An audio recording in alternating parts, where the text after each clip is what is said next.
tout le monde, c'est Nezex pour une nouvelle vidéo sur ma chaîne YouTube. Et aujourd'hui les gars, je vais vous parler d'entraînement sur le baby-foot. Allez, c'est parti. Alors oui, comme vu dans le titre ainsi qu'à la miniature et aussi grâce au montage du début, d'ailleurs j'espère qu'il vous a plu. Aujourd'hui, je vais vous parler de baby-foot, mais plus précisément des entraînements psychologiques et mentaux qu'il faut pour bien s'entraîner, pour s'améliorer au baby-foot tout simplement. Cette vidéo, je ne l'ai pas fait tout seul, j'ai demandé de l'aide sur Facebook grâce à des groupes spéciaux baby-foot et donc du coup je vais citer actuellement deux noms dans cette vidéo qui est tout simplement Zach et Maxime. Donc merci à vous pour vos commentaires sur le groupe Génération Baby-foot. D'ailleurs si ça vous intéresse, le groupe sera en description, n'hésitez pas à venir nous rejoindre. Voilà, on parle de baby-foot et tout ça. Aujourd'hui, pourquoi je fais cette vidéo? Tout simplement parce que on me l'a énormément demandé, que ce soit sur les réseaux sociaux, que ce soit même en live ou quoi. On m'a surtout demandé après ma vidéo mon niveau baby-foot 3, on m'a demandé mec, comment tu fais ci, comment tu fais ça, comment tu fais ces sautés là,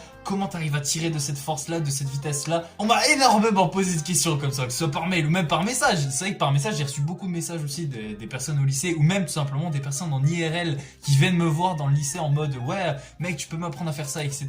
Si vous débutez ou même si vous êtes tout simplement un joueur expérimenté dans le domaine, ces vidéos peuvent quand même vous servir. Donc en fait je vais vous présenter des entraînements spécial baby-foot qui sont du coup pour le mental et psychologique. C'est-à-dire que je vais pas vous présenter par exemple des tirs, ça sert à rien, tu vois. Je vais vous présenter les astuces, entre guillemets, si on peut dire ça, mentales, psychologiques, qui font que tout simplement vous allez bien vous entraîner au baby-foot. Voilà, l'intro était beaucoup trop longue, mais je devais absolument expliquer le concept. Bah du coup, c'est parti.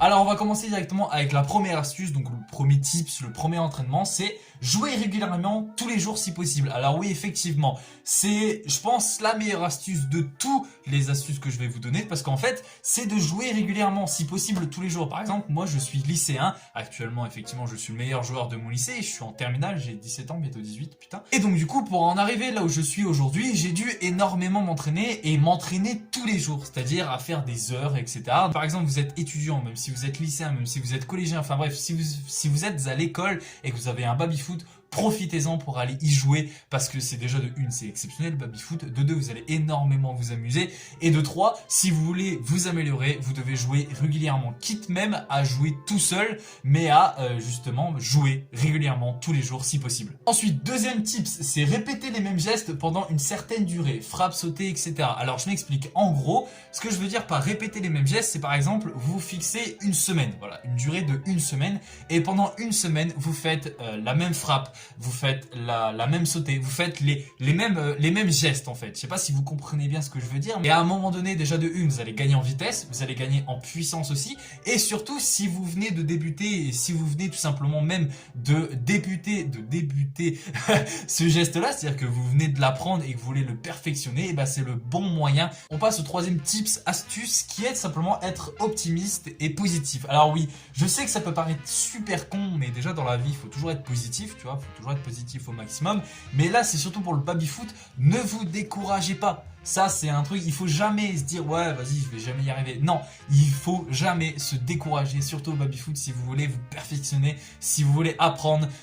Toujours penser positif et toujours être optimiste. Si par exemple, vous fixez une semaine, par exemple, du 1er jusqu'au 7 ou 8, tu vois, tu fais justement une frappe en particulier. Et pendant cette semaine, à la fin de la semaine, tu y arrives, mais c'est compliqué, tu vois, tu vas encore te perfectionner. Mais tu n'y arrives pas à encore te perfectionner. Du coup, bah tu te décourages. Non, faut pas faire ça, frère. Faut absolument pas faire ça. Pendant une semaine, si tu n'y arrives vraiment pas, et bah tu recommences, tu refais une autre semaine. Ne te décourage pas, certainement pas, parce que c'est là où tu vas perdre énormément en niveau et c'est là où tu vas jamais t'améliorer en fait. On passe au quatrième tips. Perdre sert à apprendre. Oui, effectivement, le nombre de branlées que je me suis prise, le nombre de fois où je suis passé en dessous du baby, car oui, moi j'ai pas honte de le dire. Se prendre des branlées, se prendre des raclées par des gens meilleurs que toi, ça sert à apprendre et bon Dieu que ce tips est vrai. Si vous prenez une branlée, bah vous dites c'est pas grave, au moins j'ai appris de mes erreurs et pour la prochaine fois que je vais rencontrer ces mecs là, et ben justement je saurai comment me défendre entre guillemets. Bon, effectivement, ça va pas se faire du jour au lendemain, tu vois, mais il y a un temps d'habitude, un temps d'attente, mais n'oublie pas que te prendre des branlées, ce n'est pas grave. Au contraire, ça t'aide à t'améliorer. On passe justement à l'astuce de Zach. Voilà, donc il faut un minimum de théorie avant la pratique. Donc je vais vous lire un peu ce commentaire justement qui a posté sous mon post dans le groupe Génération Babyfoot. S'entraîner c'est bien, mais encore faut-il bien le faire. Et je pense que dans n'importe quelle discipline, il faut un minimum de théorie avant de se lancer à la pratique. Donc voilà, c'est ce que je vous ai dit tout à l'heure. Il faut un minimum de théorie avant la pratique. On peut prendre l'exemple des demi, vu que c'est le plus important que les tirs. Au début, il y a des questions à se poser.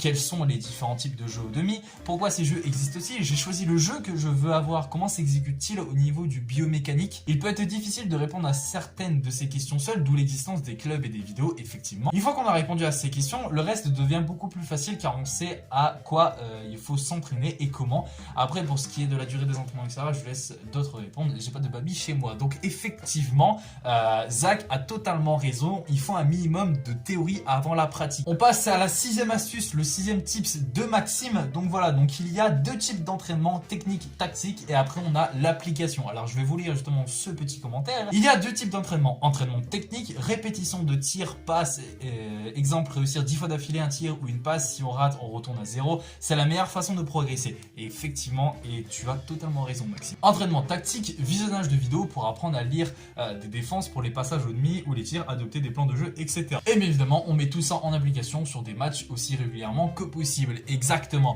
Je pense que j'ai pas besoin de résumer ce qu'il a résumé, j'ai pas besoin d'expliquer parce que il l'a très bien expliqué. À vous de prendre justement ce conseil-là parce qu'il est très très utile. Et on passe à la 7e et dernière astuce qui vient de moi et qui est propre à moi. Enfin propre à moi, je pense que d'autres personnes l'auront aussi fait. Je fais partie de cette catégorie de personnes qui étaient amoureux du babyfoot et qui est encore amoureux aujourd'hui du babyfoot, mais amoureux à un point où j'ai créé des fiches d'exercices où je m'entraînais en fait chaque soir. J'ai même retrouvé un artefact de ces fiches d'exercices. Alors là, j'ai dû fouiller dans mon tiroir 2 secondes parce que la vie de ma mère, c'était compliqué à la trouver. Voici la merveille, c'est un artefact et ça provient de moi le 11 mars 2019. C'est juste exceptionnel de retrouver ça. Donc par exemple, je vais vous lire ce que j'avais écrit. Être le meilleur du lycée. Donc ouais, forcément, ça c'était l'objectif principal. Et donc du coup, ensuite, il y avait mis sauter arrière mouvement, frappe spéciale avant, demi, jonglage répété, tire-tête avant, augmentation vitesse de frappe. Et ensuite, en dessous, j'avais mis justement un petit schéma. C'est ce qu'on appelle des fiches d'exercice. Donc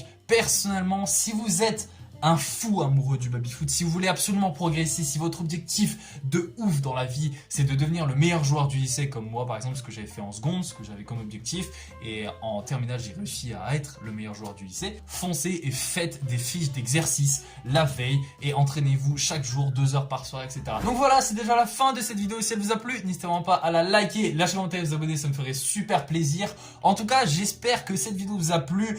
Pour toutes les personnes qui m'ont enfin demandé « Ouais, vas-y, comment tu fais ci, comment tu fais ça, comment tu as cette vitesse, etc. » Voici la vidéo en question. Il y aura certainement d'autres épisodes. En tout cas, moi, ça m'a tellement plu de faire cette vidéo. Je sais pas si elle sera courte ou quoi. En tout cas, là, je suis à 13 minutes de tournage. Donc, très clairement, le tournage est assez court quand même. Le tournage est assez court. Dédicace à tous ceux qui pratiquent le babyfoot. Donc, voilà, tous les babyfooteux qui passent par là. Dédicace à vous. Et d'ailleurs, dédicace aussi au groupe Génération Babyfoot sur Facebook. Donc, voilà, n'hésitez vraiment pas si vous êtes fan de babyfoot et si vous utilisez encore Facebook. Allez dans la description, foncez dans ce putain de fucking groupe, il est juste incroyable. C'était Naizex aux commandes de ma chaîne YouTube. Ciao tout le monde, bye.